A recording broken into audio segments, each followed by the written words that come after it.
Hello, 022 group. Do you like chess? Well, if you do, we're going to learn about the Cold War. And we're going to learn about strategic positioning. And this is the main thing when we talk about the coming of the Cold War.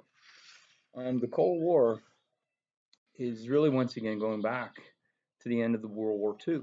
Now, you can go back to World War I if you want, and this is important, but we're going to say World War II for now. Because I think you have to delineate the Soviet history, the Russian history, between what happened in October of 1917. Let me bring it close. The birds are a little loud this morning. What happened in October of 1917, the Russian Revolution, and what happened with Stalin in World War II. Now, it's all in the shadow of World War II. And what's going to happen, we last left off, is after the dropping of the bomb, did the United States do this as a message to the Soviets? Remember that theory? Well, the big point to really make is at the end of World War II, Europe, who had been the center of the world for 500 years, is no longer that. It is now this vacuum. And the United States and the Soviets really stand as the only two. And so, with that, what they're both looking for is the same thing, and it's the word security. And what we're going to look at is we're going to look at the I's have it, three I's, and it's going to be international, and the second I is going to be isotopes. Okay, you can imagine that. We'll look at that in a bit. Okay, and I'll get to the third in a minute. But for right now, it's about the word international. The United States, at the end in the 1930s, learned a very important lesson. Here's another I, isolation. Remember, we talked about the idea that the United States, at the end of World War I, removed itself from Europe and removed itself from the world in most cases as far as the foreign policy went. Well, what's going to happen is the United States is going to change its position in that. And it's going to realize at the end of World War II, because of the massive devastation across the globe, it is absolutely essential for the United States to remain part of that process. Why? There's a couple simple reasons, and it comes down to two things. One, if you can remember these phrases, one, no more Munichs. Munichs, Munich. Munich is a city in Germany. If you know your world history, which quite a few of you do, Munich is the agreement made between Hitler and, if you remember, the Allies, meaning the British and the French primarily. And the Munich Agreement, remember, ceded to Hitler, gave him, okay, the Sudetenland. This is called appeasement, and that's the first thing you got to understand. No more Munichs. So the Americans are arguing no more appeasement. And what that meant is you can't give them anything. Who's them? This would be the Soviets. Okay, and the idea here is a term called red fascism. Uh, the the idea of a fascist state was the Nazis, the Germans, and now you begin to hear the term Reds, okay, meaning communists, red fascism. The Soviets are no different than these Nazis. They have this goal in mind, this desire of this world revolution, and they want to expand. There's the word expand. The American idea is not to let them do that. The Americans are going to have to meet them at these strategic points across the globe. It's kind of like the chessboard I showed you here, where it's about strategic positioning. The United States at the end of World War II, the word international, think about island hopping. The United States is not going to just leave those islands. The United States is going to establish military bases in those islands. Okay, you've seen this before, haven't you now? Remember we talked about the Philippines and imperialism. And so this is something you want to kind of think about. The other international part of it is where the Soviets happen to be. In the Soviets, their security internationally is linked to Germany. Germany, in their mind, had been the cause of two of those devastating world wars and inflicted tremendous damage on the Soviets, including massive loss of life. For the Soviets, a safe Soviet Union is a divided Germany. And so this becomes a problem of that appeasement again. Ground zero, really, for the Cold War is right there in Berlin. Germany's going to be divided, Berlin's going to be divided, and this creates a problem. Okay, so the other international part is what's been cobbled together is this thing called the United Nations. This is in 1945. It's developed out of a meeting in San Francisco, and this is something that FDR had tinkered around with quite a while. It was meant to be more dynamic than the defunct League of Nations. And it had 5 permanent members. Sounds familiar? Okay. And when you think of the 5 permanent members, United States, Soviet Union, okay, but then you got Britain, France, and then China. China's going through its civil war, okay, so they're really not too much involved in this.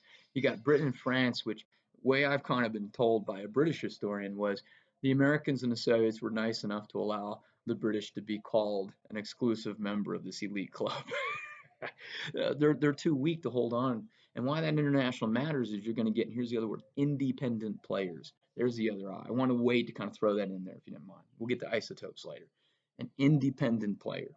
And the independent players are two easy examples. Another one is an I word, Israel. Okay, Israel for the longest time was argued about whether it was going to be an independent place or not. Would it become? It was a British mandate. It was controlled by the British for a while. In 1948, the British are going to leave, and then really it's kind of a contest between who's going to recognize them first. Would it be Truman? I'll get to him in a minute. Or would it be Stalin? Okay, so there's actually a good story there, and I don't have time on this to get into it. So anyway, independent players. The other one, very important as we move into the Cold War. Brr, Vietnam. Vietnam would become an independent player, or wanted to. The Americans were nice enough to give them back to the French. We supported that. The United States did. We even funded the French involvement in Vietnam, which was a bad idea. The Vietnamese were just determined to get that I word I told you, independence. Okay, and this is Truman at his best. Truman's going to give it. Truman's a very controversial guy, not only just because of the dropping of the bomb, but historians tend to really be very split on this man. Um, Truman is the first president in American history that I can really think of that was very active in getting Americans involved overseas on a large scale is what I'm talking about. Okay, and Truman is now spearheading this. Truman's going to be three things that came out that are very, very important in foreign policy, and this is this international again. One is going to be the Truman Doctrine. We'll talk about that. Bring that up when we get our next meeting. And it's really the idea of the bottom line. Long speech he gave in March of 1947 before Congress, in which or 46, sorry, in which he said, look, we need to support the free world, basically. He's saying the Americans will give their don the cape, and we're going to go out and we'll support those people. It doesn't mean necessarily militarily, okay, boots on the ground. Doesn't mean it's not, but really through material necessity. And then this is first used in Turkey and Greece, where we supported their civil wars, fighting against the communist systems that were in Greece and Turkey. So that's the first thing, is the Truman Doctrine. Second thing is the Marshall Plan. This is George Marshall's speech he gave at Harvard, balloons into this thing where the Americans promised billions and billions of dollars of aid, billions of dollars out there to the rest of the world. And this was a smart move in order to rebuild the war-torn countries, specifically Europe. And that was the idea of kind of, I almost go back to Adam Smith. It's not good if you have poor neighbors. You trade. Okay. And so this is very significant. Okay. And then there's a whole lot there, and I'm not going to get into that. We'll talk about it. And then the last thing for Truman under his administration, NATO, NATO. NATO's his. It happens under him. And so NATO is this North Atlantic Treaty Organization. This is an alliance. Now, why I'm saying that, think about American history. We learned this. Americans don't get into alliances. Here we go. They're in alliance then. NATO. Okay. Which brings me to the great philosopher and Stephen Colbert. If the founding fathers really cared about the rest of the world, why do we declare independence? I love that line. Truman is going to say, well, I'm not a founding father. Maybe of NATO. Okay, so anyway, that's the American experience in that case and international. The other word I mentioned, I said independence. So you got these independent actors coming out, and why that matters is it's kind of they're up for grabs. They're either getting supported by the Soviets or they're getting supported by the Americans, and that's part of this Cold War.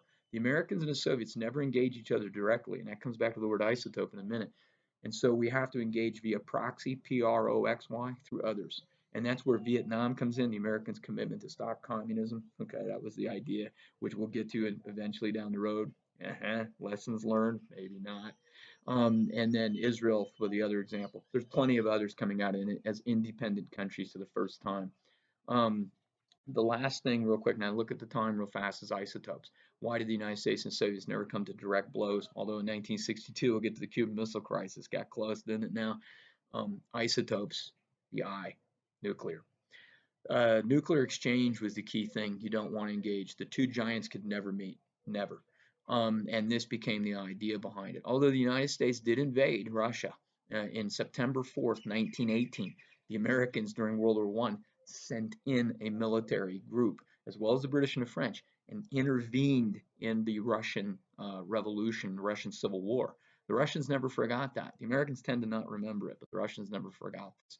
So that's the Soviet view. You got to understand the Soviet view by a very paranoid dictator already named Stalin. okay, is in the search for security, and they're worried about this encirclement. The American concern is about that strategic position, okay, and the Americans are going to take a greater role in the globe forever and ever, the leader of the free world. And what's always in the back of the American minds is we can't have another Pearl Harbor. Remember that? We talked about we'll get back to Pearl Harbor. So if everything's good out there, everything's better here. And so the American concept is almost seeming like Rome. And what I like, the last line I'll leave with you, as far as the isotopes and nuclear exchange, is uh, delegates to the one of the great American ambassadors. I'm trying to remember his name, it's slipping. Had this great line. He goes, I don't know if America will be the one Rome, but if we ever engage nuclear, it'll end up as two Carthages. Now, if you know your Roman history, that might make sense. Carthage was horribly destroyed, and then torn down, and then salt sown in. It was just devastation.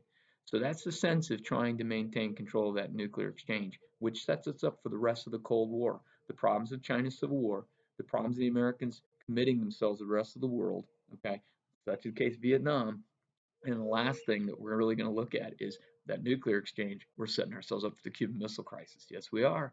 Okay, so hang loose, stay safe, isolate. I just went out for a run, but there was nobody out there, okay, which was nice. And it's a beautiful morning. I hope you have a beautiful day. Keep working on the civil rights presentation. I miss you, and I'll see you tomorrow morning at 0900. Thank you. Bye-bye.